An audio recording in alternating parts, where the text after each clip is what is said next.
Good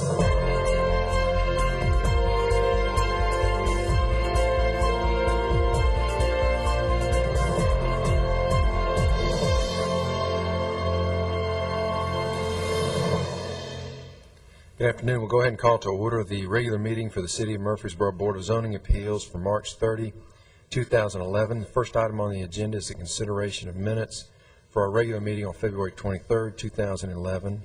Those minutes have been provided with our agenda materials. Are there any corrections to those minutes? Not. Those minutes will stand approved as presented. And we'll move on to consider new business. First, under new business, we'll take up some variance requests. Our first variance request is application Z11009 by Mr. Matt Taylor of SEC. This is for Dr. Craig McCabe, requesting an 84-foot variance of the maximum required 52-foot front setback for principal structures in the Gateway Design Overlay Zone. This is for property located south of Medical Center Parkway and west of Memorial Boulevard, which is Lot 4 of the Carpenter Group subdivision. Mr. Blumley, if you'd review that one for us, please. Thank you, Chairman Rogers. And I realize when we say maximum front building setback, that's a little bit different than what we normally see, which is a minimum front building setback. And we've actually only seen one of these types of variances in the past. This regulation of a maximum front building setback is exclusive to the GDO4, the Gateway Design Overlay District number 4, and its regulations. And before I go into that, let me kind of familiarize you with the property. Subject property is located here south of Medical Center Parkway. It's currently undeveloped. This is Memorial Boulevard. The Carpenter Group subdivision is bounded by Memorial Boulevard on its east side, Medical Center Parkway on its north side, and Ridgely Road on its south side, and the Boys and Girls Club is directly to the west. Lot 4 is a flag lot with a small appendage that goes out to Medical Center Parkway and a small appendage that goes out to Memorial Boulevard. The rest of the lots in the Carpenter Group subdivision have been developed with an office supply store here on Ridgely Road, a bank here at the corner of Ridgely and Memorial, Burger King here along Memorial, and a small strip center here also along Memorial. This leaves two lots that are undeveloped, as the lot that's right on the corner of Medical Center and Memorial is a detention lot. So there are two lots here, the lot in question, which is Lot 4, and the lot directly adjacent to the Boys and Girls Club. The applicant has gone to the Planning Commission and has received initial design review approval for the proposed development, which is a 17,000 square foot medical office building. In going to the Planning Commission, a variance was identified for the proposed development. In the GDO4, because it's very unique, has very unique characteristics as compared to the other Gateway Design Overlay Districts number 1, 2, and 3. There is a maximum front setback to frame the development along Medical Center Parkway in this area, and the GDO4 runs all the way from Memorial Boulevard west, crossing Broad Street, and in the areas that kind of already have some older development on there, which is kind of unique to GDO4 compared to the other Gateway Design Overlay Districts. But with this particular lot, being a flag lot, the maximum front building setback is essentially impossible to comply with. And this is a perfect example of why we have the variance procedure in place for our gateway regulations, because they cannot really be applied to every single instance. There are some special instances, as there are with any variance, where or as there are with any regulations, where a variance is needed because the regulation is nearly impossible to comply with. This particular regulation that he is requesting a variance for is for the maximum front setback. And in the Gateway Design Overlay District number 4 regulations, it states that the maximum front setback shall be 10 feet greater than the minimum front setback in that zoning district. This property is zoned HI, heavy industrial, which has a 42-foot front minimum building setback. And so 10 feet in addition to that 42 feet means that there is a 52-foot maximum front building setback. And in this case, if we go back to the aerial photo, we see that because it's a flag lot, there is, the intent is to frame the development along Medical Center Parkway. Because it's a flag lot, there is essentially no way that the intent of that regulation can be achieved, because the building physically cannot be built until the actual bulk of the lot, which is close to 200 feet away from, is 127 feet away from Medical Center Parkway.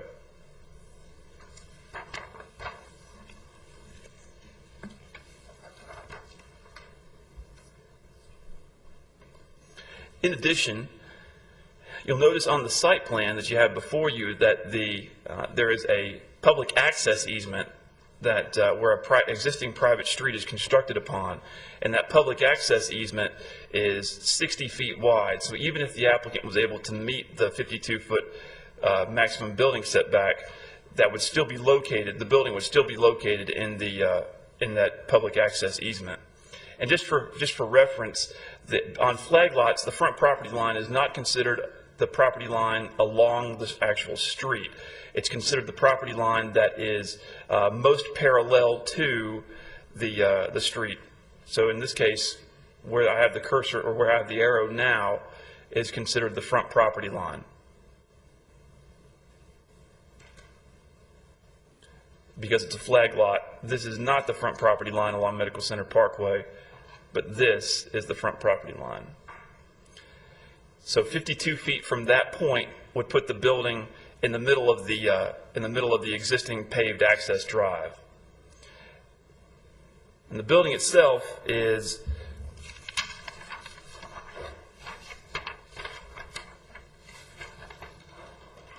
proposed to be located approximately 135.33 feet from that front property line, and rounding that up means that he needs an 84-foot variance to that maximum front setback requirement.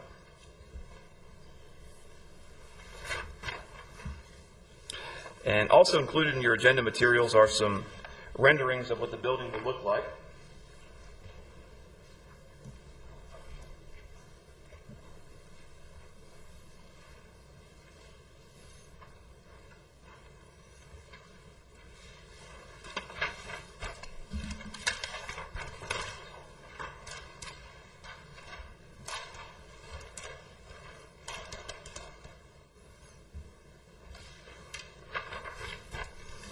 And I've also included some photographs to give you some perspective on the property.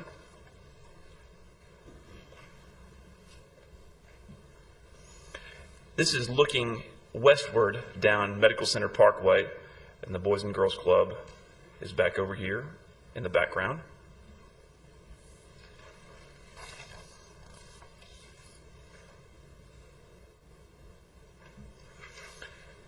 This is looking down the existing access drive off of Medical Center Parkway. The proposed building will be just past the Malibu.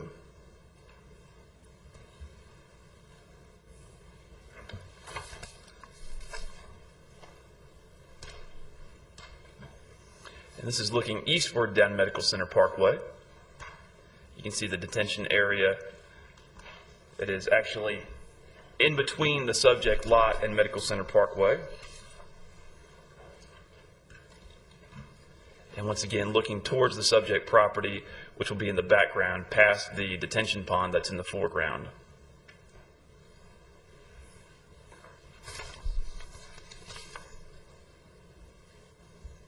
And these are just some views across Medical Center Parkway of the existing residential development across the street.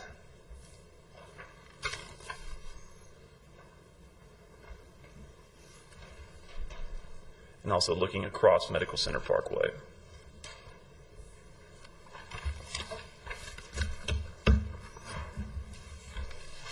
If the board wishes to approve this variance, staff recommends the following conditions. The development must receive final design review and site plan approval from the Murfreesboro Planning Commission. And number 2, a surveyor will be required to help lay out the footing of the building, and a surveyor certification must be provided that the building is in compliance with the action of the BZA as well as all other setback requirements.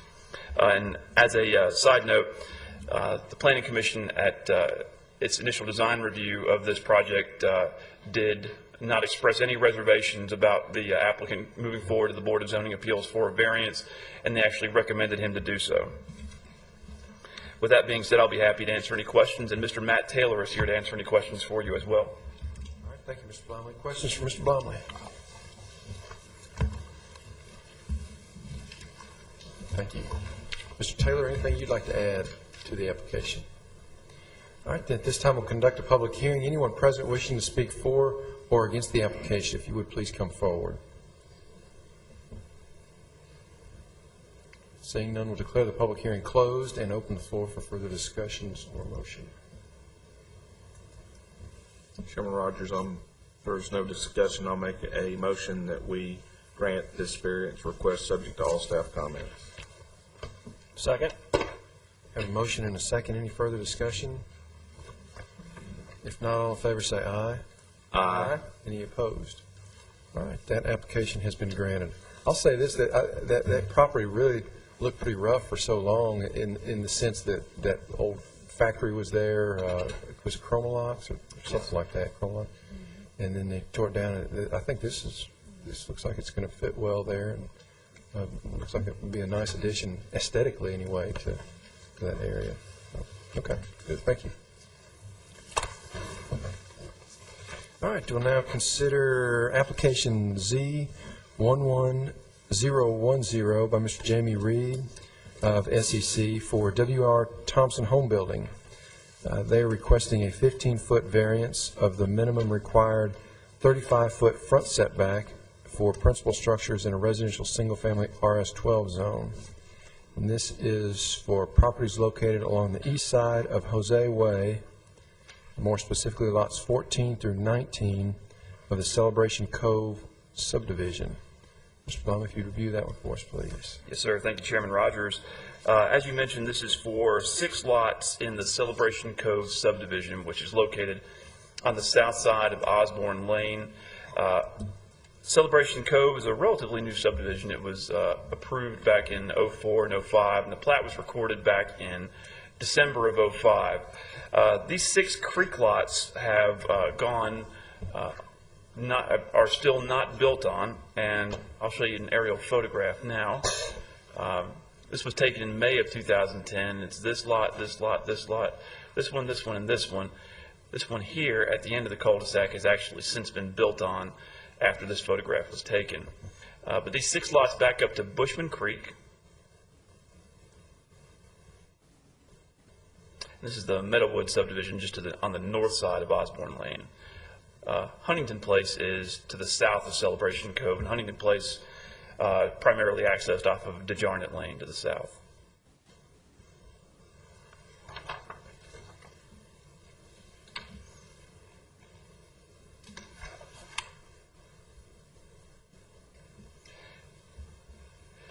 W.R. Thompson Home Building owns these 6 lots, and Mr. Jamie Reed with Site Engineering Consultants as his applicant has made a request for a 15-foot front setback variance.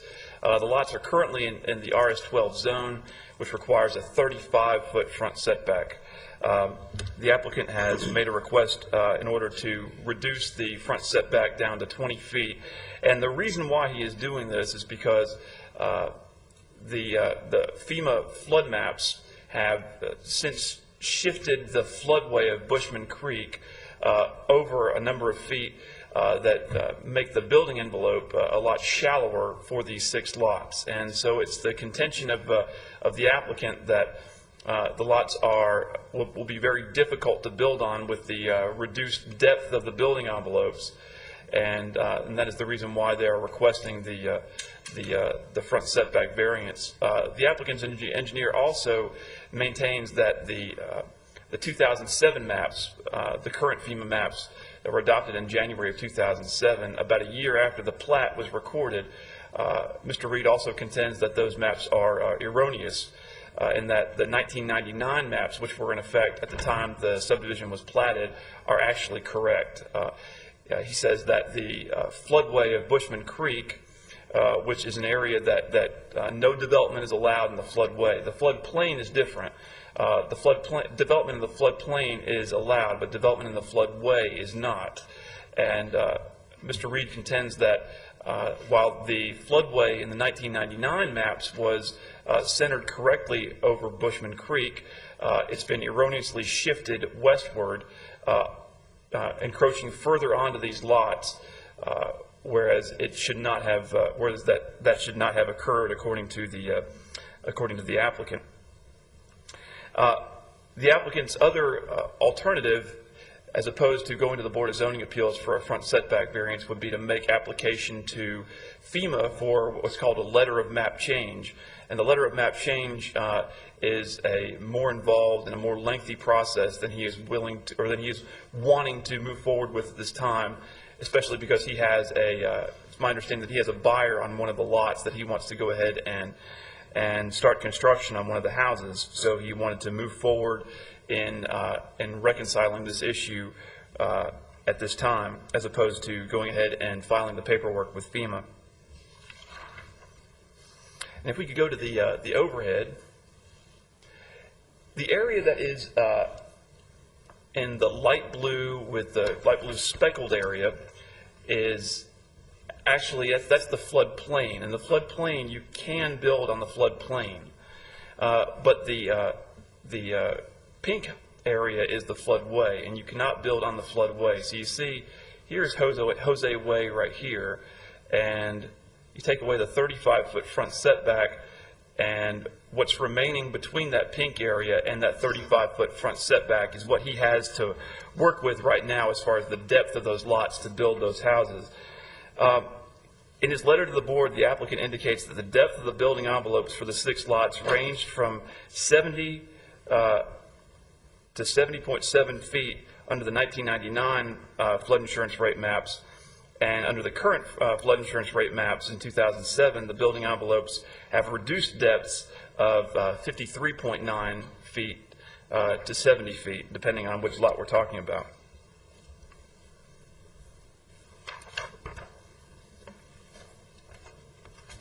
And you have an exhibit, this exhibit right here, prepared by SEC in front of you.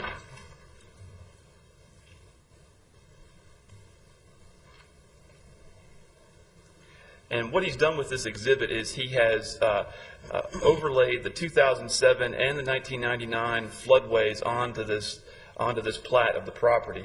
And outside of those areas, in the buildable areas, he's put he's labeled the depth of the building envelopes on each of those lots, along with the year 1999 or 2007, to demonstrate how the buildable areas have been impacted. And for example, on lot 14, the depth of the building envelope was 77.7 feet, and now in 2007 it's 54.8 feet. And now, just as a point of reference, the sanitary sewer easement that runs through those properties is no longer needed by the Water and Sewer Department, and the applicant has made a request to our Planning Commission, or he is in the process of making a request to our Planning Commission for a mandatory referral for the abandonment of that sanitary sewer easement. That's what I was going to ask about. Is they could not build in these measurements of 77.7 and 54.8 are assuming that sanitary sewer easement is abandoned, right? That's correct. Okay. And it has been verified to me that the Water and Sewer Department no longer has any need for that sanitary sewer easement, because the sanitary sewer was actually run in the street as opposed to along the creek in that easement. Now, there was some confusion that I'd like to clear up. The applicant initially indicated to staff that his client was going to be building front entry garages that were going to be recessed to the minimum 35-foot front setback that's that exists right now.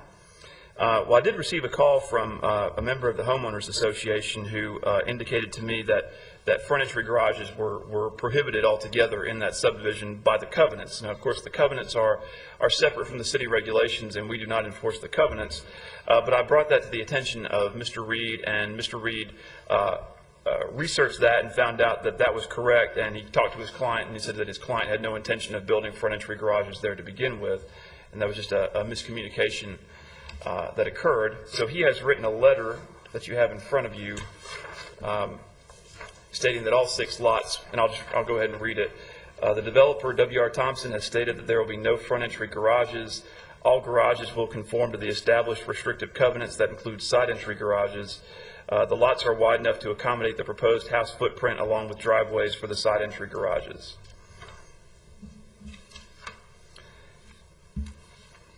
And then I've amended my conditions accordingly. You'll notice that in front of you there is a sheet entitled Recommended Conditions of Approval for BZA case number Z11010, revised March 30th, 2011. And I'll read those 2 conditions. The first condition did not change from what was included in my staff comments. Number 1, a surveyor must help lay out the footing of the structures on each of these 6 lots, and a surveyor's certification must be provided for each of the 6 lots that the structures are compliant with the actions of the Board of Zoning Appeals, as well as all other setback requirements. And number 2, no attached front entry garages will be allowed. All attached garages must be either side entry or rear entry. And I provided a copy of that, the revised recommended conditions to the applicant before the meeting started. And now, before we open our public hearing, I'll just show you some photographs.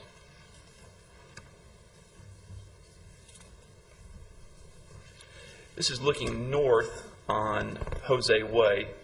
The properties in question are here along the east side of Jose Way.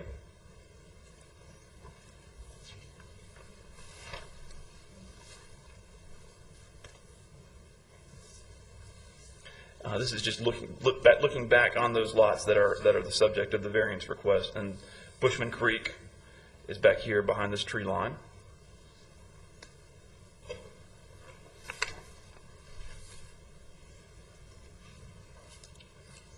This is just another shot of those undeveloped lots.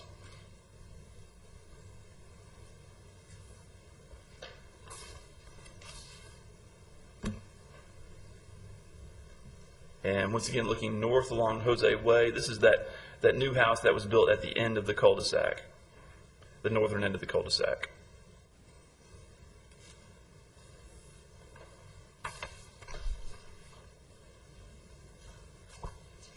And this is just looking south. This is the house that bounds the 6 lots on its south side.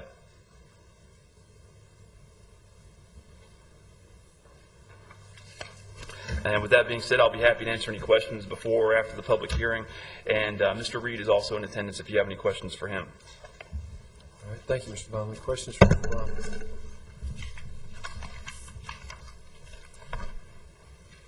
Baum?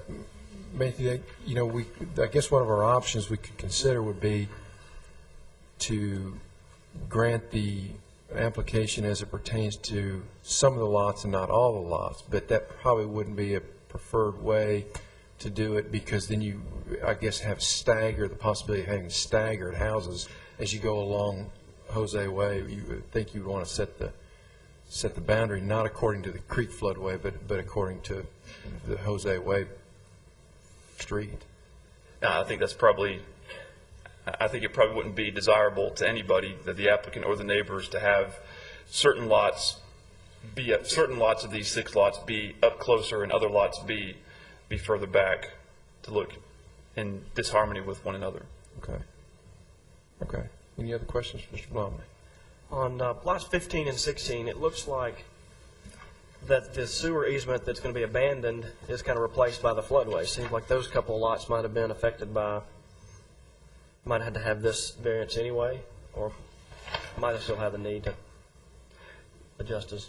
I think the lots that are most impacted are the northern lots of the 6 lots, 14, 15, because taking out the sanitary sewer easement that's going to be requested for abandonment You can see the difference between the 2007 and the 1999 floodway are the greatest on those northern lots. I think what you're saying is actually that those are the lots that are least affected because It seemed like he was already hampered by that sewer easement on 14, 15, and 16 before. So it looks basically the same effect, a few feet, depending on the scale there.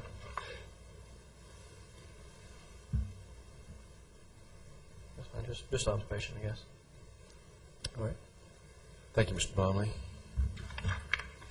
Mr. Reed, anything you'd like to add to the application? Okay. Then at this time, we'll conduct. I have a curiosity question for you, Mr. Reed. Are y'all going to file for a letter of map revision for these lots, or are you just going to leave it alone? No, sir. We're not. You're not?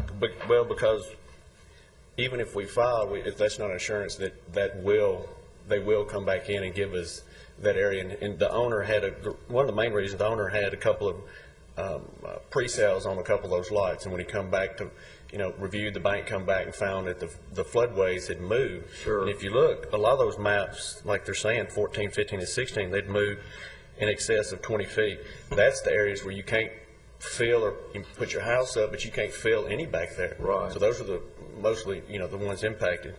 But when we met with Joseph and Sam and everybody, they all felt that this would be the easiest way to assure that, the street, everything's consistent, and that he gets some type of relief, and sooner, not later than, Right. because we don't know if FEMA would give it to him or not. He'd spent a lot of money on a study, and Right. we'd You still don't be know. back here. Yeah. Okay. That was more of a curiosity question than anything else. But hey, Mr. Reed, when they bought the property, though, the floodway was the 1999 property, and the sanitary sewer easement was there. Correct. So your building envelope then at that time, I assume you didn't know that the sanitary sewer easement was going to be abandoned. They knew that, but if you look at that red line, you cannot build past that red line, regardless of where that sewer easement is. They can't place any fill, not just a building, but there's no fill material that could be placed from there. And if you look past the sewer easement there, 20 feet plus past there, they could fill there and taper their fill of their house out back further in the backyard. Now, they've got to build a house, and it's just the back of the house, and you can't fill anything back there. Okay, so that's the distinction. That's kind of what Davis was asking is, so you can fill in a sanitary sewer easement, you cannot in a floodway. Yes, sir. Yes, sir. Okay. Mm-hmm. Okay. I'm with you. Thank you. Something new. Yeah, me too. All right. At this time, we'll conduct a public hearing. Anyone present wishing to speak for or against the application, if you would please come forward. And seeing none, we'll declare the public hearing closed and open the floor for further discussions or a motion. We've got 6 separate lots. Can we take them all in one fell swoop, or do we need to separate them out? I think they could probably be taken in one. I'll defer to Mr. Ives on I that. believe it can be in the nature of this request. I believe that we'd be setting assuming that the commissions of the idea of making a constant 20, 25, making the front setback line on these lots consistent on all the lots, then it could be as one resolution.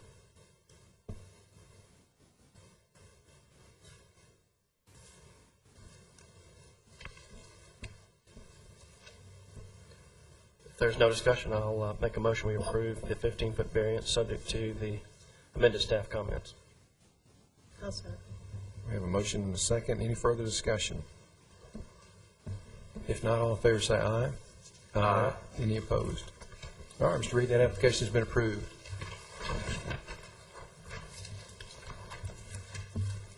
All right, we'll now move on to special use permit request with the variance request. And this is application Z11-011 by Mr. Kit Osborne of Design Constructors for New Vision Baptist Church. They've made the following requests for property located in a residential single-family RS-15 zone and in the Battlefield Protection District. This property is located at 1750 North Thompson Lane. First, special use permit in order to expand an existing institutional group assembly use, which would be a place of worship. Second, a 10-foot variance of the minimum, a 10-foot variance of the 35-foot maximum permitted building height in order to allow a 45-foot tall structure, a building addition to the existing place of worship. Third, a variance to the requirement that parking areas shall not be permitted in the 40-foot required front yard. And four, a 4-foot variance of the minimum required 10-foot side perimeter planting yard width along the east side of the property line. All right. Got a lot going on there, Mr. Blindley. That's right. Mr. Osborne likes to give us complicated applications. And one of the things that I'd like to bring to your attention is I put this sheet up in front of you. It's from Mr. Osborne. It was his response to the staff comments. Has Design Constructors, Inc. on the top of it. The very last bullet point of his, he has actually amended the height variance request, and I wanted to bring that to your attention. He has gotten a better handle on the exact height of the proposed building. And so the proposed height of new facility, the church intends to construct the new facility no higher than 42 feet. Therefore, the variance request for the building height is revised to be a 7-foot request, revised from the original 10-foot request. So the height variance request that's now on the table is a 7-foot height variance request as opposed to the 10-foot height variance request, which was advertised. Of course, as long as we go lower than what was advertised, as we all know from years of sitting on this board, if we go lower, that is still acceptable. However, if they wanted something more than what was advertised, that would not be acceptable. New Vision Baptist Church, with Mr. Osborne representing them, and Mr. Osborne is their architect, are making a request for a special use permit for an expansion to their existing facilities. The existing facility is located at 1750 North Thompson Lane, which is on the east side of North Thompson, across Thompson from the battlefield, and just south of where West College, the West College ramp intersects with North Thompson Lane. And this property is quite large. It actually has frontage on West College Street as well. And I'll show you the aerial photograph to get you oriented. The existing church facility is here. They've got parking here and here. And you'll recall back in 2008, New Vision came before the Board of Zoning Appeals for a parking lot expansion. And this parking area here, where my arrow is what was approved by the board back in 2008. Directly across the street is the Stones River National Battlefield property. And along West College Street, in which they also have driveway access, there is the primary care, and Hope Clinic is their neighbor to the northeast. And there is city-owned property directly to the east, undeveloped city-owned property. The subject property is partially located within the Battlefield Protection District. The frontage here, kind of along where my arrow is not very steadily moving along the page, is where the Battlefield Protection District is. It actually borders Thompson Lane itself, and the first several hundred feet of the property is part of the Battlefield Protection Overlay District. The entire property is not located in the Battlefield Protection Overlay District. The back portion here, furthest away from North Thompson, is not. The base zoning of the property is RS-15, residential single family, and institutional group assembly uses, including places of worship, as you know, are required to go to the Board of Zoning Appeals for a special use permit anytime there is new construction or an expansion of existing facilities.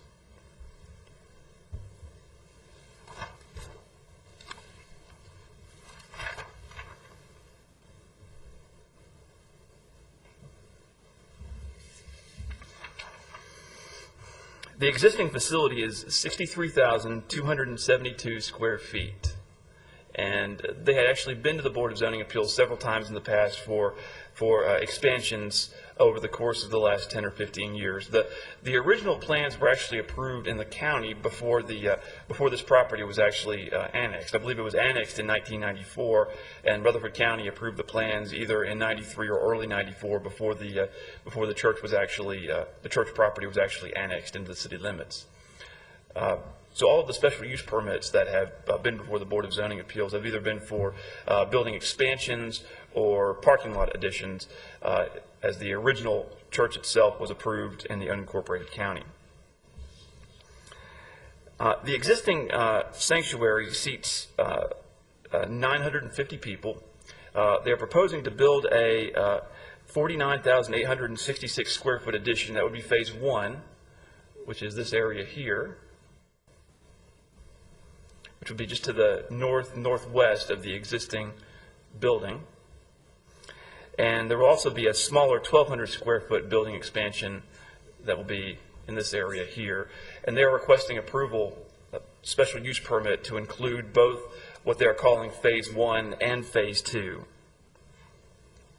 The new addition will include both a second sanctuary, a new sanctuary in addition to the existing sanctuary that they have. It will also include classroom space and a new lobby.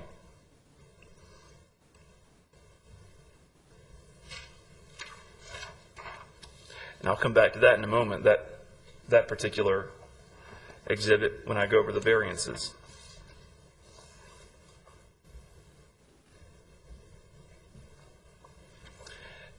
These are architectural renderings. The exterior of the building will be what you will see from Thompson Lane and from College Street will be primarily brick and ephes, or will be composed entirely of brick and ephes. And there will also be textured metal paneling on the rear of the facility to match what's on the existing rear of the facility. So they're looking to match with brick and ephes what's there on the front, and then also to match with textured metal paneling what's there on the back side of the church right now. The applicant has been in close contact with Ms. Shannon Logan of the Planning Department, who is responsible for advising the Planning Commission, and he has been working with her on fine-tuning the architecture of the project. And Ms. Logan is satisfied that the applicant is going in the right direction, and that the architecture will be was already in good shape, and that it'll be in good shape to go before the Planning Commission and meet with the Planning Commission for its review of the architecture as the next step. In addition to the building addition,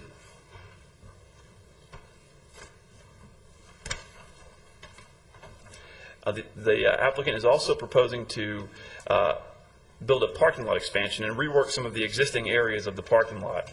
You'll see as you go to the north towards West College Street, there are some new areas of parking that are proposed, and also parking along the existing driveway that leads from the existing church building onto West College Street. They're looking to preserve the areas where they have their athletic facility, and I believe a basketball court and a pavilion and some other athletic fields. And so they're trying not to disturb those areas. And they will be adding one additional driveway onto West College Street in order to help funnel traffic out of the site. With their increased capacity, of course, that will mean increased cars visiting the site and more cars trying to get in and out of the site. So they're trying to make more ways in and out of the site in order to accommodate that. With regards to the standards and the zoning ordinance for special use permits for institutional group assembly uses, the lot size meets minimum requirements for the proposed use, obviously, and the minimum parking requirements are also met, not almost met. They have way more parking than is required by our ordinance. There will be no chimes or bells added, nor will there be any new accommodations for RV hookups for traveling preachers. There's an existing solid waste enclosure, and no additional solid waste facilities are proposed. The applicant has submitted a photometric lighting plan showing, for all intents and purposes, no lighting spillover onto adjacent properties, and the light fixtures will be 28 feet tall, which will be within the maximum permitted height for lighting fixtures. According to the applicant, the church schedule and activities will not change as a result of this expansion. You'll find in the application materials a list of weekly church activities and service times that have been included for your review. Also, just to bring to your attention, and this is just kind of getting on the record, something that was administratively approved several years ago, but the applicants added an adult daycare program called Elders First, and that was administratively approved by the planning staff, and this just serves to get it on the record with the Board of Zoning Appeals that that is an accessory use at the church facility. Now to look at some of the variance requests, if we could pull the site plan back up. You'll recall that one of the requirements for institutional group assembly uses is that no parking is allowed to be located in the required front yard. And the required front yard is another way of saying the required front setback. In the RS-15 zoning district, the required front setback is 40 feet. In order to maximize the amount of parking that they can get on site, there are two areas where they have proposed to locate the parking stalls partially in the required front setback. Here along North Thompson Lane, they're looking to, I believe, go 9 feet. Yes, 9 feet into that 40-foot required front setback, and they're seeking a variance to do that. And then here along the West College Street ramp, they're also looking to encroach into that, and to varying degrees. So they are requesting a variance from the requirement that no parking can be located in the required front yard. Also, in order to maximize the amount of parking that they get on site, as I mentioned, they're looking to put a row of parking spaces on the east side of the existing driveway aisle that leads over to West College Street. Now, in order to get that row of parking spaces, they will be encroaching into their required 10-foot side perimeter planting yard along this eastern property line. So they're requesting a 4-foot variance of the 10-foot required perimeter planting yard along that property line, and that would leave a 6-foot wide planting yard along that property line. One thing that I will mention is that there is an existing tree line from about this location here. This parcel here is the Primary Care and Hope Clinic, but from around where the Primary Care and Hope Clinic's property ends and the city's property begins, there is a mature tree row along that property line. And according to the applicant's engineer, that area is proposed to be, fill will be placed in that area and it won't be excavated. So hopefully the root systems of those existing trees will be protected, and those trees will be able to be preserved. I know that the applicants have read the staff comments and have not expressed any reservations about making an effort to preserve that existing tree line. And it's unclear at this time how much of that tree line is actually right on the property line and how much of it is on the church property as opposed to the city property. But the applicant's engineer feels that there will be minimal damage, if any, to that existing tree line. Also, with regards to the third variance request, it's a height variance. And as I mentioned, the proposed church building is to be 42 feet tall, and it's going to be a parapet on top of the roof that will be the maximum, that will meet that 42-foot height. So they're going to need a 7-foot variance to the maximum 35-foot maximum height in the RS-15 zoning district. In addition, the Battlefield Protection Overlay District also mandates a maximum height of 35 feet. Now, as you can see, if we can go back, the heavy dotted line signifies where the Battlefield Protection District is located. So only a small corner of that proposed building will be located in the Battlefield Protection Overlay District. But still, the maximum height for any building in that overlay district, whether it's a corner or the entire building, is 35 feet. The applicant provided numbers with regards to the existing church building and how tall it will be, or how tall it is. And there's a photograph of the existing church building. And while we don't measure height to the ridge line of a roof such as this, it's usually measured to, or it's required to be measured to the midpoint of the roof between the eave and the ridge. He did note that the existing church building at its ridge is 42 feet also. So the proposed building will actually be at the same height as the ridge line of the existing church building. And as you can see, the steeple is actually much higher.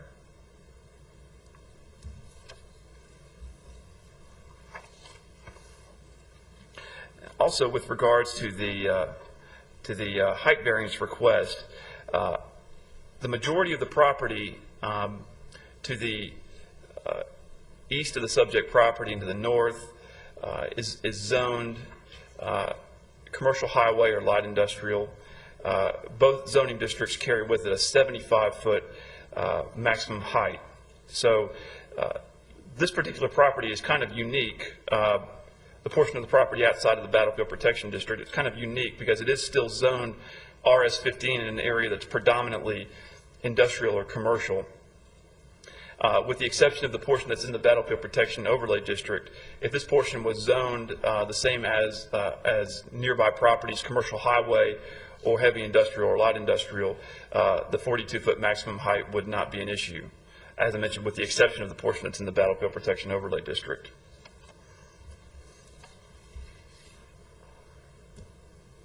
And I should show you some photographs of the property. This is looking from Thompson Lane back to the existing church building. And the addition will be kind of over here in this area where my arrow is.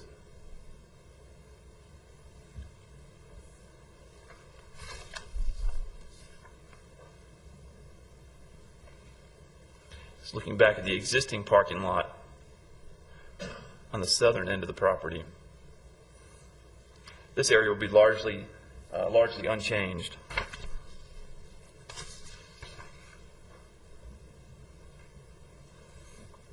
And looking back up towards the north portion of or the northern wing of the existing building, and you can see the existing tree line back behind the existing building along that eastern property line.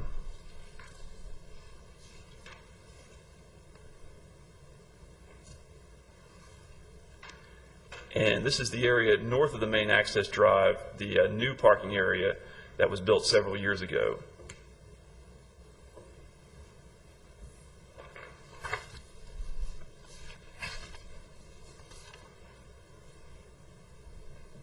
This is the back of the existing building, and that's the textured metal paneling.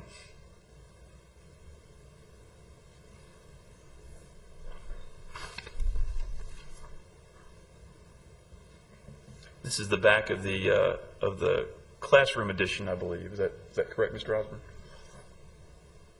That's along the service drive in the back of the building.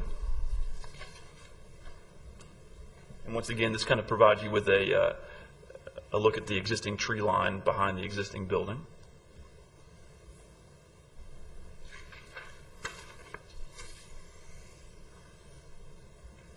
And the next couple of pictures are just a look at the existing kind of recreational area just south of West College Street. As I mentioned, they'll be trying to preserve that area as much as possible to maintain those athletic fields. Trying to build the parking lot around it.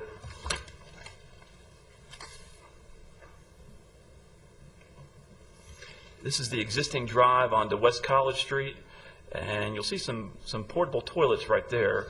The applicant has stated that in his response that those will be removed.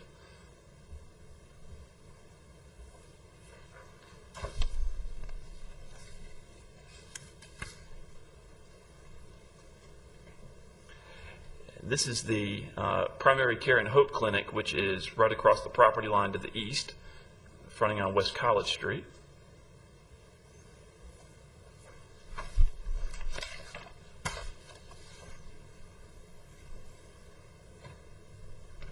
And this is the basketball court just south of West College Street, and if if you are familiar with this area, the ramp that leads back up to Thompson Lane kind of swings in around this area here. And one of those variances for parking in the required front setback is along that ramp. One thing I'd also like to bring to your attention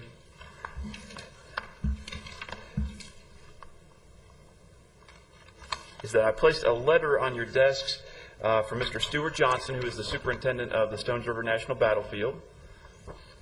And he's actually in attendance today. This letter expresses his feelings on the project. And also, now I'll give you a moment to read that.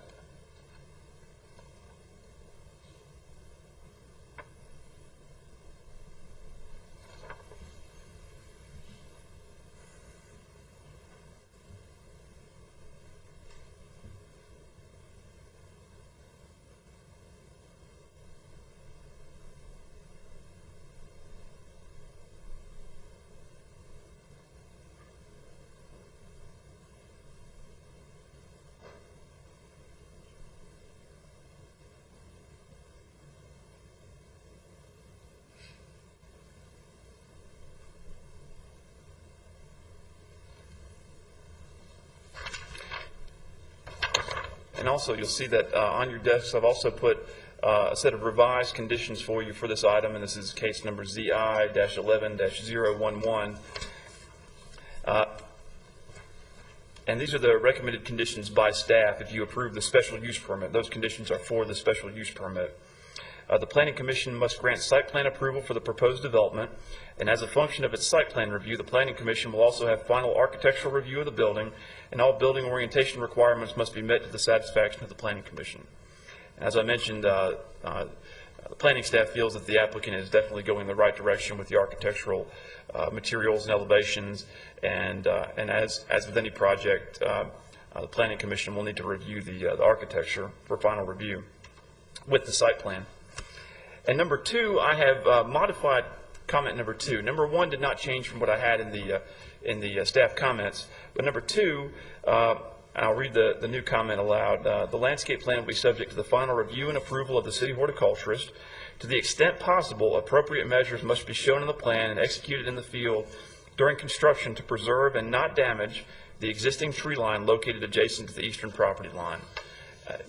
Knowing that there may we don't know if there may be one tree or two trees that may not be able to be saved.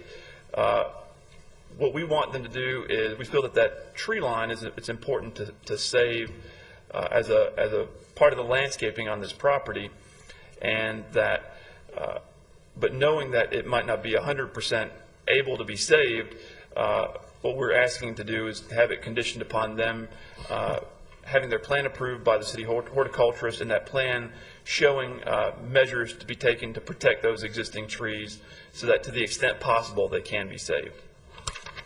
And with that being said, I'll be happy to answer any questions. Each of these four requests, the height variance, the two other variances, and the special use permit request, need to be taken in separate motions.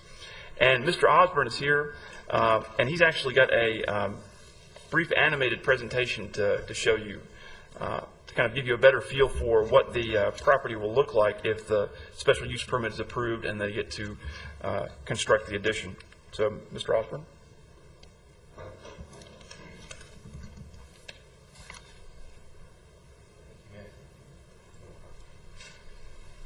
Well, thank you all. I will be brief, and I will hope that this works here. Let's see. Worked earlier. This is an animation that the church produced in January to accompany a kickoff of a capital campaign. Let me characterize this by saying that what you're going to see here is very close to, but not what is included in this application. In meeting with Mrs. Logan, we have updated the elevations, added additional brick, added more detail. So what you're seeing here is a version previous to what you have in your application there. But it does show the scope of the project.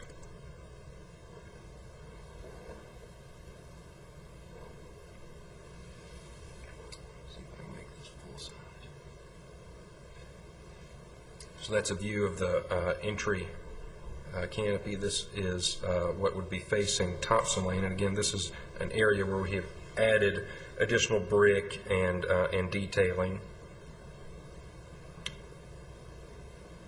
There's your existing facility here in that 42-foot ridge line that Mr. Blomley was mentioning here. This is the rear of the facility, kind of the eastern edge on this side.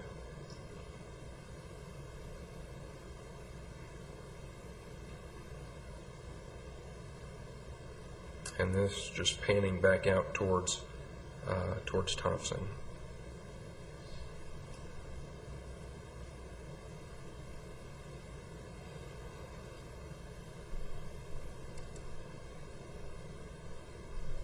And that's the animation. I'm happy to answer any questions or address any concerns.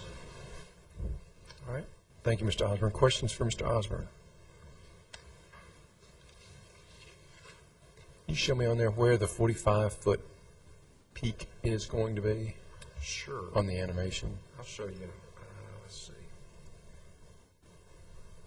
Let me get to a point here and we'll pause it. Let me also characterize the existing site. Let me pause it here. And we discussed this in earlier meetings, but this existing ridge line is 42 feet, if you can see my cursor right there, 42 feet higher than the finished floor here of the existing building. The new building, as the natural topography kind of flows down from this existing building, we're proposing this facility 4 feet lower in its finished floor than the existing. So what we're saying is 42 feet high over here, as relative to the existing, is actually lower, if that makes sense. The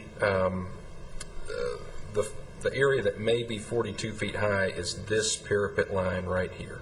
So that's here, here, and then it actually continues across the facility here. This, and again, I apologize, this form that you see right here, this wall here, and then this front wall has been dropped lower, just to try to modulate that scale just a little bit better so that as you approach, there's a shorter version. You can see in the architectural elevations, they show that. It's shorter, and then the 42-foot high parapet is just above that. This piece here, which we're just calling the ornamental tower, is I think fits that definition in the BZA requirements as an ornamental tower. As such, I guess it's not subject to that 35-foot height rule. So it is 7 feet higher than the adjacent parapet. So where that adjacent parapet's 42 feet high, that will be 49 feet high. And as mentioned, ornamental towers for churches are allowed to be up to 70 feet tall. So an ornamental tower could include for example, the existing steeple, or as well the proposed tower. And Mr. Osborne has his cursor right on that. That will actually be 7 feet higher than the parapet wall. So while the parapet wall will be at 42 feet, the top of that ornamental tower will be at 49 feet. But because it's an ornamental tower, it does not need any type of additional variance. The peak of the sanctuary currently, you're saying is, because you're saying something about the midline of the ridge, but the peak of this ridge is at 42 feet? According to Of the Mr. current Osborne, That's right.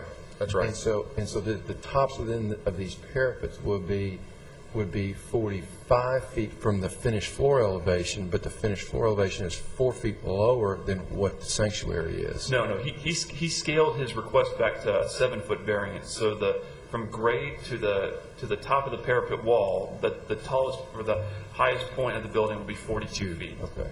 I think what he's trying to do with talking about the slope of the land and the grade is to say that while from grade to the ridge line on the existing sanctuary building is 42 feet, and from grade to the top of the parapet on the addition is 42 feet, it will actually appear lower because the grade of the land slopes down by about 4 feet, I believe. Okay. So it will actually appear to be about 4 feet shorter than the existing sanctuary.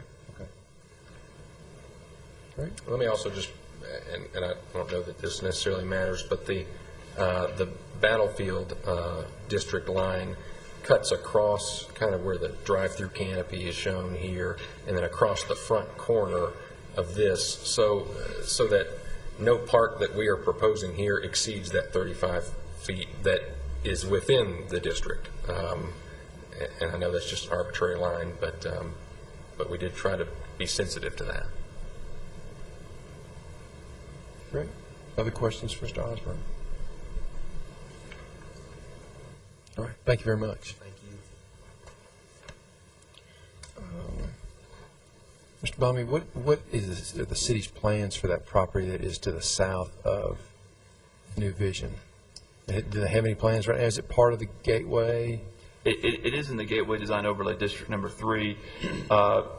Whether or not there are any development plans for that property, I am not aware of any. I'm not aware of any either. Okay. I assume it would be, if it's part of that gateway, it would be eventually developed consistent with what's there presently, medical offices, office space, banks, that kind of thing. That would be our expectation, yes. Commercially developed. Yes. Okay. Look at the aerial photos, I didn't see it, even though this is a residential area, I didn't see any residences might even be in the notification area. Okay. Yeah. All right, then at this time, we'll go ahead and conduct a public hearing, unless there are any other questions. Anyone present wishing to speak for or against the application, if you would, please come forward. And seeing none, we'll declare the public hearing closed and open the floor for further discussions or a motion. I'm mindful of the fact that we do have 4 special use permit requests and or variance requests that would need to take separately. Mr. Chairman, I'll make a motion to approve the first one, the special use permit, and with the recommendations of the conditions of the staff. Mrs. Mosby, would those be as I've revised in front of you? Yes, you provide. Thank you. Second. All right, we have a motion and a second. Any further discussion? If not, all in favor say aye. Aye. Any opposed? All right, that the special use permit then has been approved. We'll now move on to the 7-foot variance of the 35-foot maximum permitted building height. Chair, I have a motion to approve the 7-foot variance. A second. Motion and a second, again, subject to staff comments. Yes, I'm sorry. Okay. All right, we have a motion and a second. Any further discussion? If not, all in favor say aye. Aye. Any opposed? All right, we'll move on next to the request for the variance of the requirement that parking areas shall not be permitted in the 40-foot required front yard. Chairman Rogers, I'll make a motion we approve, subject to all staff comments. A second. Motion and a second. Further discussion? If not, all in favor say aye. Aye. Any opposed? All right, and finally, the request for the 4-foot variance of the minimum required 10-foot side perimeter planting yard width. Mr. Chairman, I'll make a motion to approve the 4-foot variance, of course, with the recommendations of the conditions that's set by the staff. Second. Motion and a second. Further discussion? If not, all in favor say aye. Aye. Any opposed? All right, Mr. Osborne, your application's been approved in its entirety. Thank you. Appreciate your presentation, and Mr. Johnson, as always, we appreciate your interest in the application and what you all do out there at the battlefield. Thanks very much.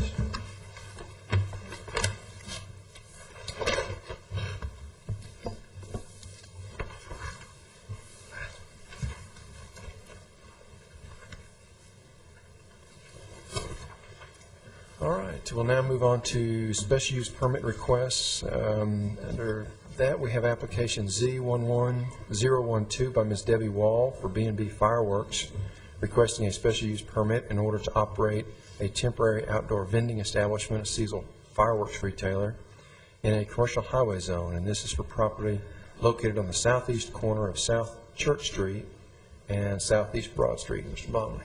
Thank you, Chairman Rogers. Well, it's that time of year again. It's fireworks time. Our first fireworks application of the year is for B&B Fireworks, the southeast corner of Church and Broad here in Murfreesboro. They're requesting a special use permit for temporary vending, a seasonal fireworks retailer, as you mentioned. And I will not go through all of the specifics of this request, as it's essentially the same request as in years past. They have been approved for a fireworks tent at this location for the past 14 years. And they're only requesting the July 4th selling season, not the New Year's selling season. But one thing that I did want to bring up is, if we could bring up the aerial photo. You see here is the subject property. It's these two pieces of property here which are under the same ownership, and the tent normally sits right around this area where this truck is located. It was observed in 2010 that there was a failure in the drainage system that runs underneath this property. There's actually a drainage easement that goes that runs through this property, kind of like so, kind of runs through like that. And in this area where that's still sodded, where the building used to be, there, the old gas station that was located on that property a number of years ago, there's actually a hole in the ground that drops off into the drainage system. There's a grate so someone that might happen upon that, it wouldn't be a clear, step through right into the exposed pipe. There's actually a grate there, but still, nonetheless, it's a situation where we do have a failure in our drainage system, and we want to make sure there are appropriate measures taken to where that situation is not made worse, and to where that area that's existing, where there's an existing hole right there, is properly barricaded.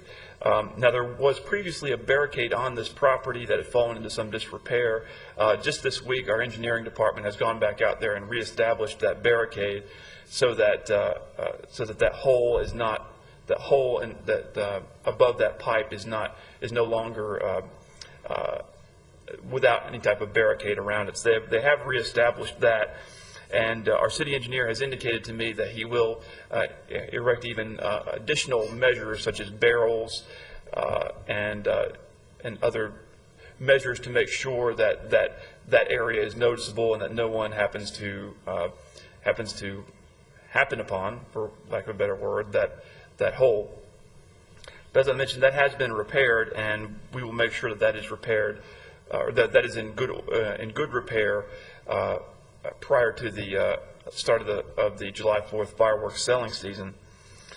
I'll also mention that in talking to Mr. Griffith, our city engineer, he stated that it would probably be a good idea to shift the tent a little bit further to the south so that we can make sure that the stakes that are driven into the ground for the tent do not in any way interfere with that existing drainage pipe that has proven to already have some failures right there.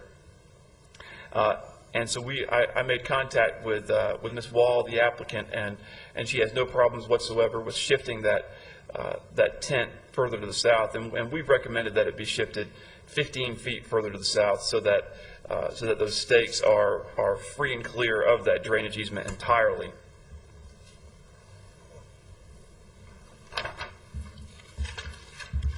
And this was all discovered after Ms. Wall made her application. So, excuse the whiteout, but I had to do a little bit of amateur sketching on the site plan. This was the original location, and it was determined that it was in an electrical easement, or an electric easement, about 5 years ago, and then she shifted it over to this area. We see where the tent was proposed to be located this year, and then I've whited that out and then shifted the tent 15 feet further to the south. And that drainage easement, you can see, kind of goes through like that. And so by shifting the tent 15 feet to the south, it'll miss that drainage easement altogether. And potentially further damaging that pipe will not be an issue. So with that being said, if the board approves this application, staff recommends the following conditions. Certification should be submitted that the tent is flame resistant or treated to be flame resistant. A fire extinguisher should be kept on site at all times. The city's fireworks ordinance should be posted on site. No fireworks are to be set off on site. All signage is to comply with the city's sign ordinance. The site must pass an electrical safety inspection prior to opening for business. An electrical permit must be purchased from the Building and Codes Department in order to obtain this inspection. The tent must meet all minimum building setback requirements for the CH zoning district, and a tent permit must be obtained for the tent. And number 8 is a new condition per the drainage easement. The proposed tent should be erected no less than 15 feet further to the south than its location in 2010 in order to prevent any conflicts with the drainage easement and the associated drainage infrastructure. Number 9, all grass and weeds growing up through the existing gravel must be removed and or killed, as no grass surfaces are allowed for the placement of the tent and for vehicular travel or parking. In addition, the applicant may need to add gravel and or smooth out the existing gravel travel surface, subject to the approval of the planning staff. And with this lot, the grass and weeds aren't so much of an issue as the gravel tends to settle over the course of the year and it gets kind of bumpy, so they'll need to add a little bit of additional gravel on this site. Number 10, the sodded area should be barricaded in order to prohibit vehicular travel over it. And number 11, the northernmost ramp onto South Church Street must be barricaded during the selling season. And those last 2 conditions are conditions that we've placed upon this approval for about the past 4 or 5 years. And we're recommending those conditions again. With that being said, I'll be happy to answer any questions before or after the public hearing. Ms. Wall could not be here today, and another representative of B&B Fireworks, Ms. Atheline Cornelius, is here if you have any questions for her. All right, thank you, Mr. Blomley. Any questions for Mr. Blomley? All right, Ms. Cornelius, anything you'd like to add to the application? And at this time, we'll conduct a public hearing. Anyone present wishing to speak for or against the application, if you would please come forward. Seeing none, we'll declare the public hearing closed and open the floor for further discussions or motion. There's no discussion, Chairman Rogers. I'll make a motion that we grant this special use permit, subject to all staff comments. Second. All right, we have a motion and a second. Any further discussion? If not, all in favor say aye. Aye. Any opposed? All right, Ms. Cornelius, that application has been granted. Now we'll consider application Z11013 by Mr. Aaron Blankenship for Old South Patriotic, also requesting a special use permit in order to operate a seasonal fireworks retailer in a commercial highway zone, and this is for property located on the northeast corner of South Rutherford Boulevard and John Bragg Highway. Mr. Blomley. Thank you, Chairman Rogers. Once again, this is a location that we've had for a number of years. Specifically, for the past 5 years, Mr. Blankenship has been approved to sell fireworks at this location. If we could pull up the aerial photo, it's this gravel lot here at the northeast corner of John Bragg and Rutherford, just to the west of Alder Terrace Apartments and just to the just across Rutherford Boulevard from the substation and the cell phone tower. The setup will essentially be identical to in years past. To my knowledge, we haven't had any complaints regarding the setup. It appears to meet all the standards and the special use permit standards for temporary vending. If the board approves this application, staff recommends the following conditions, and many of those conditions are duplicated from the previous application. So I won't read all of those. I'll just read the ones that are different. Number 9, the northern access onto South Rutherford Boulevard must be barricaded, as well as the gravel drive coming from this northern access as it intersects with the applicant's parking lot. And number 10, no vehicular access to John Bragg Highway will be allowed. If any of the board members have any questions, I'll be happy to answer them before or after the public hearing. Mr. Blankenship is here in attendance if you have any questions for him. All right, thank you, Mr. Blomley. Questions for Mr. Blomley? If not, Mr. Blankenship, anything you'd like to add to the application? I just appreciate the opportunity as always, and I guess the gravel clause has been changed from Escort to Malibu now as far as safety of travel, so I guess the law has changed that. Get a little more, see, he's got a little more ground clearance down in Malibu. Thank you, guys. All right, at this time, we'll conduct a public hearing. Anyone present wishing to speak for or against the application, if you would, please come forward. And seeing none, we'll declare the public hearing closed and open the floor for any further discussions or a motion. Mr. Chairman, I'll make a motion to approve the special use request with the conditions set by the staff. Second. We have a motion and a second. Any further discussion? If not, all in favor say aye. Aye. Any opposed? All right, Mr. Blacksheep, you have your permit for another year. Thank you very much. Appreciate you coming in. All right, and we'll now move on to application Z11014 by Ms. Chrissy Russell, requesting a special use permit in order to operate a temporary outdoor vending establishment, food sales, also known as the icy person, right? Shaved ice in a commercial highway zone for property located at 2510 South Church Street. Mr. Blomley. Thank you, Chairman Rogers, and I'll try to be brief in this one too, because it's essentially identical to in years past.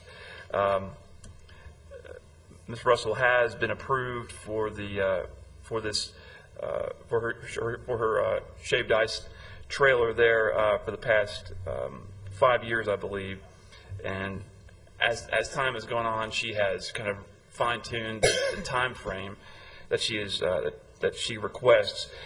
She's going for just a little over 4 months. She's requesting to be able to set up beginning on April 30th, and her time period would end on August 31st. And you'll recall that this lot is one of the grandfathered lots until 2017 that can be utilized for up to 6 months of temporary vending.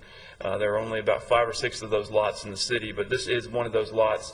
And so even though she is greater than 70 days, or even though she's requesting greater than 70 days, it still falls within the ordinance because this is one of the lots that is grandfathered in by ordinance. She has received written permission from Toys R Us for the use of their restrooms, and Toys R Us will be open during all of the applicant's hours of operation. And as you'll recall, over the last several years, Ms. Russell has begun to use a drive-through component. She actually says that the majority of her business does go through the drive-through. Several years ago, she worked with Mr. Balachandra, our traffic engineer, in fine-tuning the drive-through to make sure that it was not going to have any negative effect on the flow of traffic within that parking lot. And to my knowledge, we have not had any complaints, and she's planning on using the same setup this year as she has the last several years. And just real quick, I'll show you where she'll be setting up in the parking lot. It'll be in this area of parking spaces right here, kind of across from where Electronics Express used to be. And that's the Toys R Us right there, which is actually on a separate lot of record. So it's on the portion with the old Electronics Express. With that being said, if the board approves this application, staff recommends the following conditions. The proposed trailer must pass an electrical safety inspection prior to beginning operation, and an electrical permit must be purchased from the Building and Codes Department in order to obtain this inspection. And number two, just to get on the record the time period that she is approved for. The time period of operation will be from April 30th, 2011 until August 31st, 2011. And with that being said, I'll be happy to answer any questions before or after the public hearing, and Ms. Russell is in attendance as well. All right, thank you, Mr. Blomley. Questions for Mr. Blomley? If not, Ms. Russell, anything you'd like to add to your application? All right, at this time, we'll conduct a public hearing. Anyone present wishing to speak for or against the application, if you would, please come forward. And seeing none, we'll declare the public hearing closed and open the floor for further discussions or motion.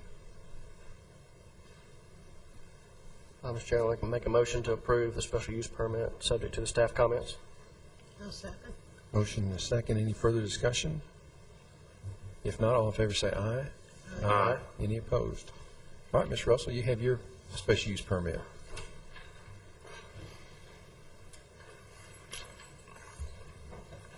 We'll now move on to application Z11015 by Mr. Alton Sims requesting a special use permit in order to operate a temporary outdoor vending establishment and retail sales in a commercial highway zone. And this is for property located at 2510 South Church Street. Mr. Blomley. Thank you, Chairman Rogers. Our final temporary vendor this month is Mr. Sims, who has, this is the third year that he's come before the Board of Zoning Appeals. The same location, it's located in the gravel parking lot to the north of Bubba's Wine and Liquor, which is located at the southwest corner of South Church Street and Warrior Drive. There are a few things that are different about this year's application than in previous years, so I'll take a little while to explain those things. But first, let's look at the aerial photograph of the site. You can see here is Church Street, and here's Warrior, and then Butler, and there's the Bubba's Wine and Liquors, as well as the discount tobacco store, and then the gravel parking area here on the north side of the property is where Mr. Sims has set up for the last 2 years. Just as an aside, I do anticipate seeing a fireworks, and Mr. Lloyd, the fireworks vendor, coming before us at our meeting next month. As with last year, Mr. Sims will actually take a few-week break from selling at this location so that Mr. Lloyd can set up his fireworks stand there. And that will be the subject of a special use permit, as I mentioned, that I anticipate seeing at our meeting next month.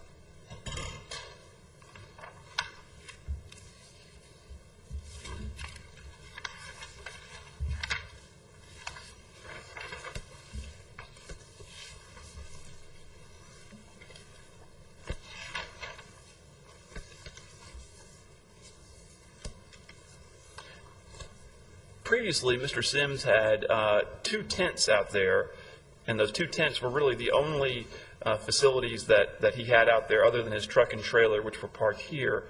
He would have 2 tents kind of about halfway in between the apartment complex to the rear and South Church Street.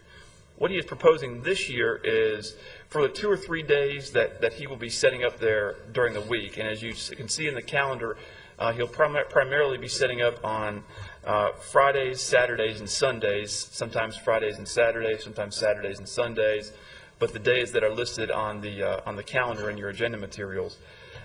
What he wants to do now, instead of bringing the tents there every day and setting up the produce underneath the tents and then leaving at the end of the day, for that 2 or 3 day period that he is proposing to set up from Thursdays, the Fridays, Saturdays, and Sundays, the Fridays, Saturdays, and Sundays, he is looking to actually stay there on site for those 3 days, much like we see with our fireworks vendors, how they're allowed to have a security vehicle and keep their tent on site overnight.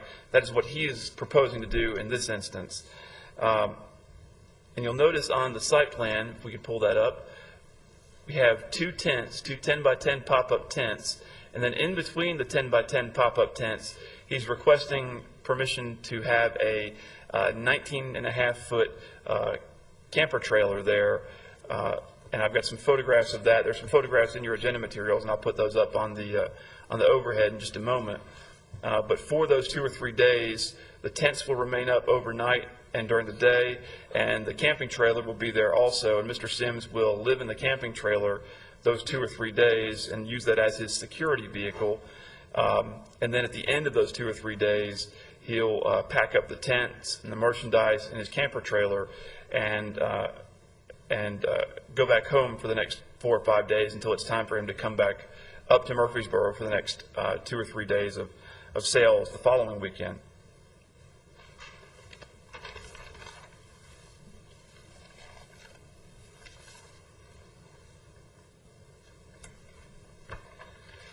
Now, this is a picture of the camper trailer that he wishes to park in between those 2 tents.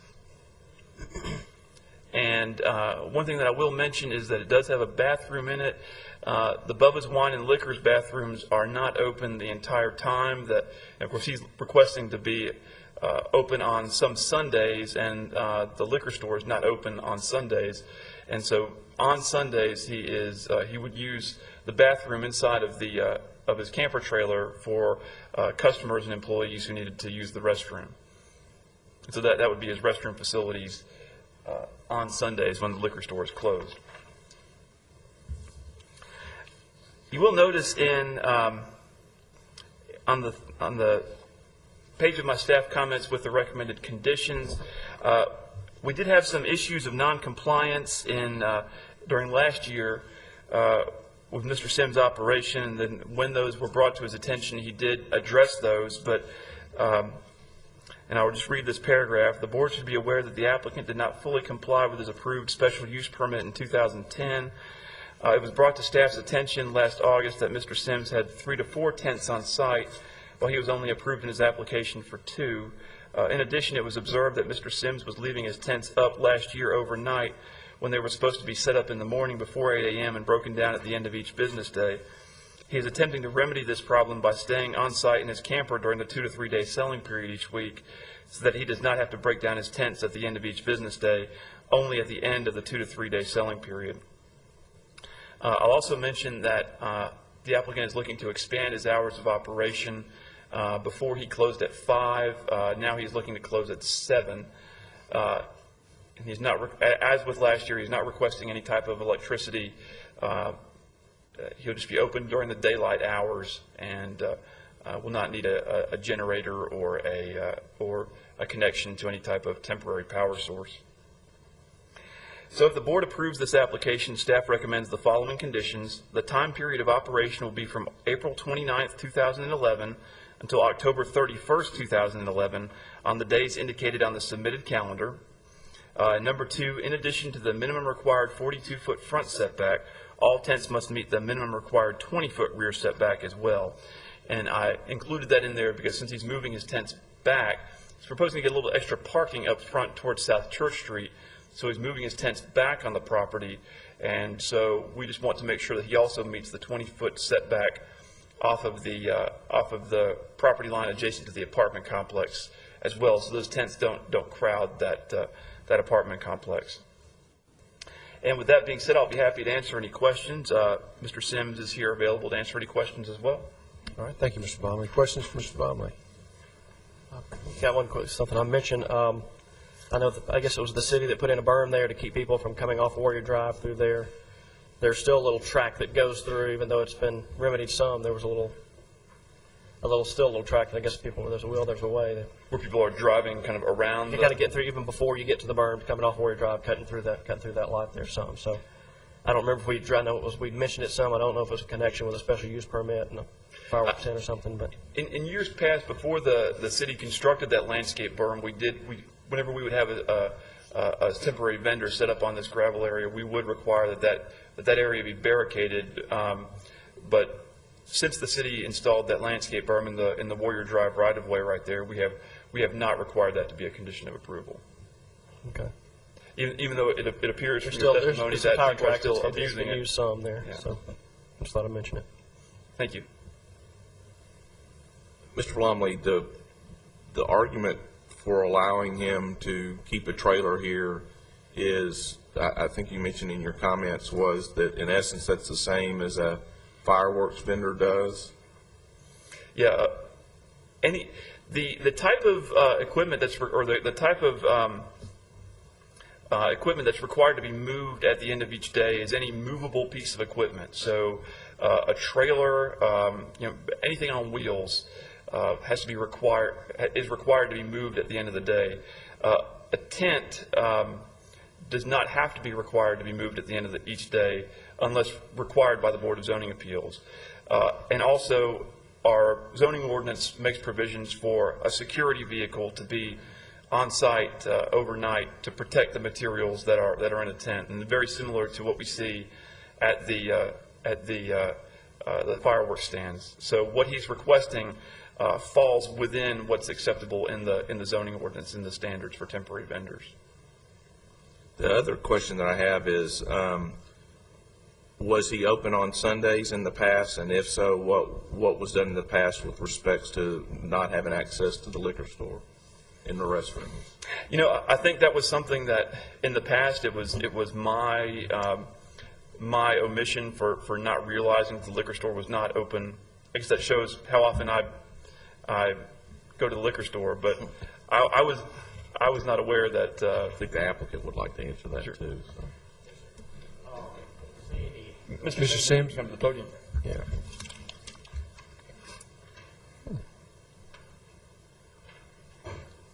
The convenience store side of Bubbles Liquor is open on Sunday, and in the past 2 years, I had permission to my customers or I to use that restroom. We use that one more than we ever use Bubbles, because my son-in-law was not 21, and he cannot go in, excuse me, to the liquor store, so we use the one at the convenience store.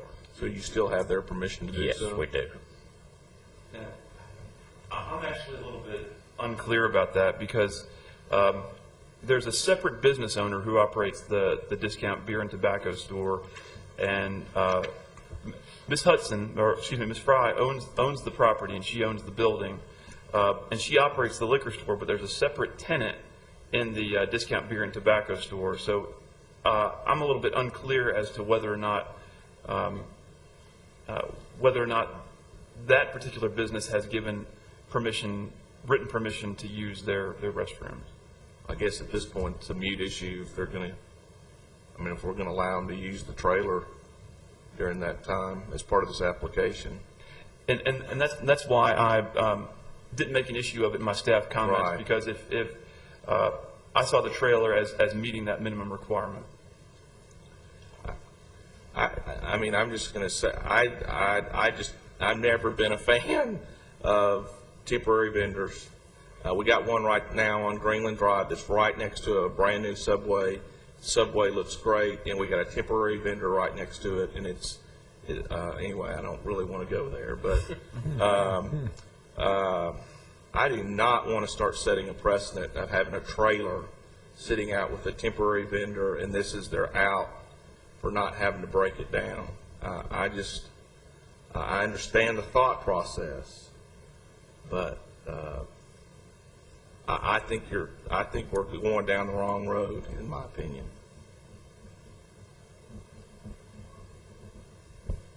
Okay. Other questions for Mr. Blomley or Mr. Sims? All right. Thank you, Mr. Sims. At this time, we'll conduct a public hearing. Anyone present wishing to speak for or against the application, if you would please come forward. And seeing none, we'll declare the public hearing closed and open the floor for further discussions or a motion.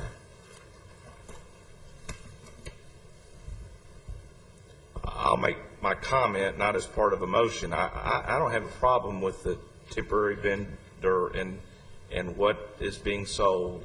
I just think that when we start allowing campers to sit next to these things, I don't think that's a good idea.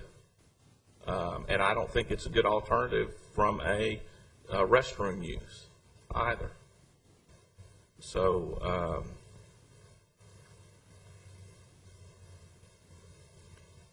So as far as a motion is concerned, then you probably prefer to see something in the form of the application will be approved subject to him breaking it down every night and hauling it off. correct, and not having a camper there.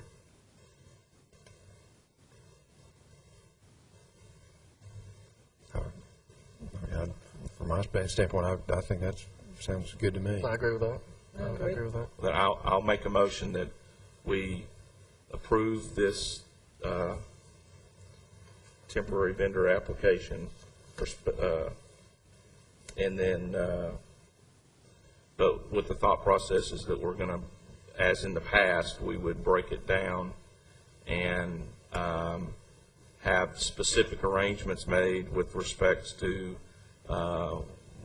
bathroom use and not be in a position to use a camper for that purpose. I think what would be, and I see what you're saying. I think what we'll need to do as a part of that would be that written permission from the business owner of the beer and tobacco store would need to be secured before he is allowed to set up. So that would suffice as his Absolutely. bathroom Yeah. on Sundays. I'll second that. All right, so we have a motion and a second, and I think I heard it, but make sure that motion is subject to staff comments with the other things. Yeah, I did not mention that, so Okay. subject to all staff comments, yes. Good deal. And just so I'm clear, before we vote, when I write out the conditions, we'll have the regular staff comments, and it will also be that the tents not be allowed to remain on site overnight, and that no overnight security vehicle is allowed to remain on site either, including the proposed camper trailer. Well, if he's taking the Yeah, tents down. or no camper trailer on site Right. either. Right. And that the written permission be secured for the Discount Beer and Tobacco Store for restrooms on Sundays. Correct. Okay, very good. We have a motion and a second. Any further discussion? If not, all in favor say aye. Aye. Any opposed? All right, Mr. Sims, you have, your application's been approved, subject to a couple modifications there. Thank you. All right, we'll now move on to our last application today. It's application Z11016 by Mr. Mickey Parker, requesting a special use permit in order to conduct a home occupation, an engineer's office at his residence located at 3448 Ravenel Court. This property is located in a residential single-family RS-15 zone. Mr. Blum, if you'd review that one for us, please. Thank you, Chairman Rogers. And first, I'd like to thank Mr. Parker for being so patient sitting here. Last up.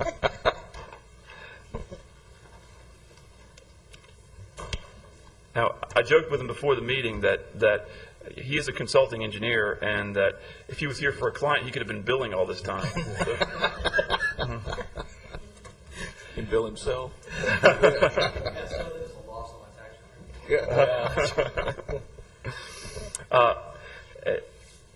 The subject property, as you mentioned, Chairman Rogers, is 3448 Ravenel Court. Ravenel Court is located in the Hawks Ridge subdivision, which is north of Compton Road. I've got an aerial photo here. It's in the very, very back part of Hawks Ridge. Here's the applicant's property here. Ravenel Court comes in off of Manderley Way, which is about halfway through Hawks Ridge. Hawks Ridge goes north of Compton Road quite a good bit. But it's an entirely single-family residential subdivision. And the applicant has actually been operating his home-based engineering business there for about 5 or 6 years. And it was recently brought to his attention that in order to operate what we consider a professional office out of your home, what we consider a professional office is any professional who is required to be licensed by the state of Tennessee. We hold to a higher standard and require them to get a special use permit for their home-based business. In addition, we would not have been able to allow him to, or approve him administratively, even if his office was not something that required a license from the state of Tennessee, as he is requesting the ability to have a very minimal amount of traffic with his home-based business as well. The subject property is zoned RS-15. It was actually misidentified in Mr. Parker's application materials as being RS-10. It's actually RS-15. The very northern properties are zoned RS-15. But the subdivision is actually zoned a variety of single-family zoning classifications. Parts of it are zoned RS-10, parts of it are zoned RS-12, and parts of it are zoned RS-15. The applicant has submitted a letter addressing sections 8 and 9 of the zoning ordinance, as well as other supporting materials. As I mentioned, he's been operating out of his home for about 6 years, the last year of which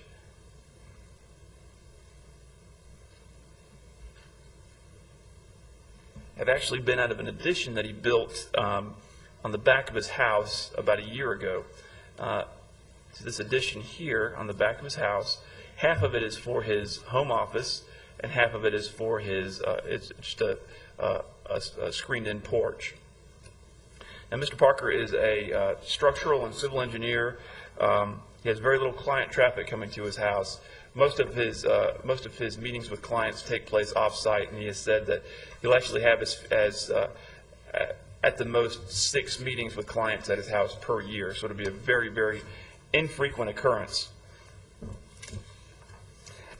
His hours of operation will be from 8 a.m. until 5 p.m. Monday through Friday. The business is comprised of 3 partners, Mr. Parker, his wife, and his father, and his father's office is actually located out of county. And so Mr. Parker and his wife both live there, and his wife serves as his executive assistant. The area of the house devoted to the home occupation will not exceed the maximum allowed 25%. As I mentioned, in 2010, the applicant constructed an addition onto his house. The applicant uses a 280-square-foot room for his office. According to the applicant, the house, including garage and enclosed porch, is 3,171 square feet, meaning that the business takes up less than 9% of the square footage of the house. The applicant will use customary office equipment, such as a computer and a fax machine, nothing beyond what would be normal and customary as to what one would have at a residence. And he is not proposing any type of signage for his home-based business, nor is he proposing any outside employees. Now I'll just show you some photographs of the property and of the neighborhood. This is the applicant's house.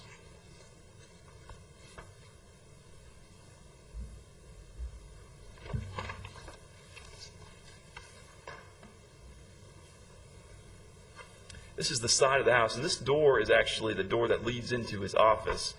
You can see this was the existing back, or the original back wall of the house, and this was the addition that the applicant constructed.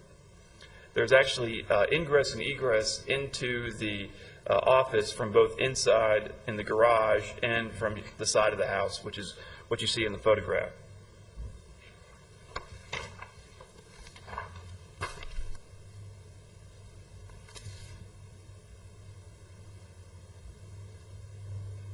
I believe I actually misspoke before. I don't believe that the porch is actually screened in, but you see there's the porch, which was a part of the addition, and this is the back wall of Mr. Parker's office.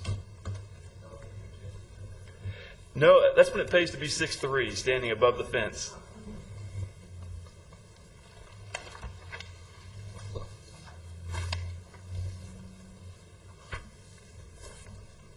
And this is looking eastward on Ravenel Court.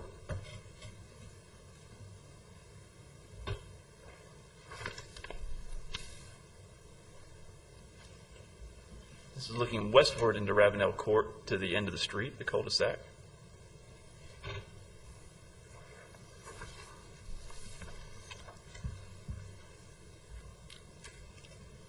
And of course there's the house across the street, and there's the Malibu. I didn't mean to get that in there. At least one. With that being said, I'll be happy to answer any questions about the applicant's request. And Mr. Parker is also here if you have any questions for him. All right. Thank you, Mr. Blumley. Questions for Mr. Blumley? I got a question about the addition that was built was approximately a year ago. Was that in 2010? And was there a building permit issued for that? I did not research that. I'll have to let Mr. Parker answer that question. Okay. Yes, there was a building permit pulled for that.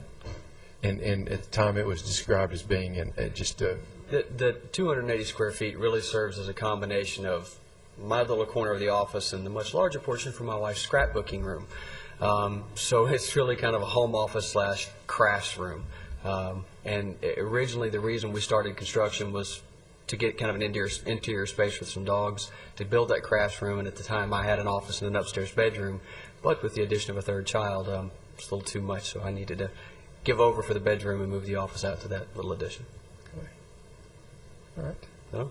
How long has the ordinance been in place about home occupations and requiring special use permit? I've been here 9.5 years, and at least as long as I've been here. Yeah.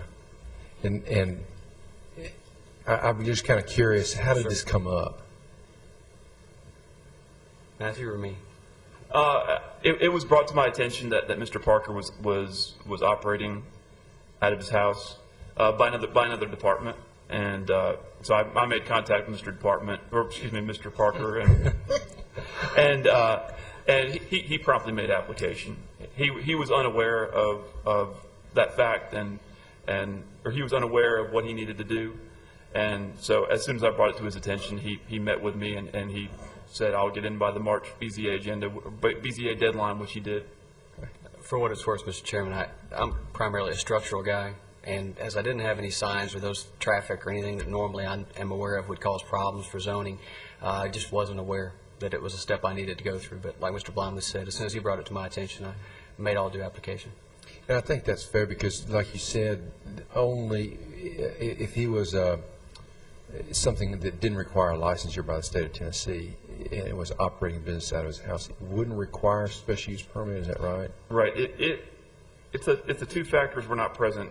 A, if it was an office that did not require professional licensure by the state of Tennessee, and B, if he did not have any traffic whatsoever, it was the type of home-based business that we could approve administratively in the office. Yeah. But because he falls into those two, he meets those two criteria, he has to go to the Board of Zoning Appeals. Okay. Okay. All right. Any other questions? At this time, then, we'll conduct a public hearing. Anyone present wishing to speak for or against the application, if you would, please come forward. And seeing no one else in the room, we'll go ahead and declare the public hearing closed and open the floor for further discussions or motion. I'll make a motion we approve the application. I'll second. All right, have a motion and a second. Any further discussion? If not, all in favor say aye. Aye. Any opposed? All right. That application is approved. We did not address the signage issue in that application, or there were no You mentioned he wasn't interested said in it it. wasn't comments. But he is not proposing any signage, so So would it be allowed any signage then, I guess? right. The only signage that one can have with a home-based business is that signage that is expressly permitted by the Board of Zoning Appeals. So if he doesn't request any signage, then he does not have the right to have any signage there. Good deal. All right. Mr. Parker, that application's been approved. Thank you. All right. We'll now move on to staff reports and other business. I have nothing this month. Nothing. All right.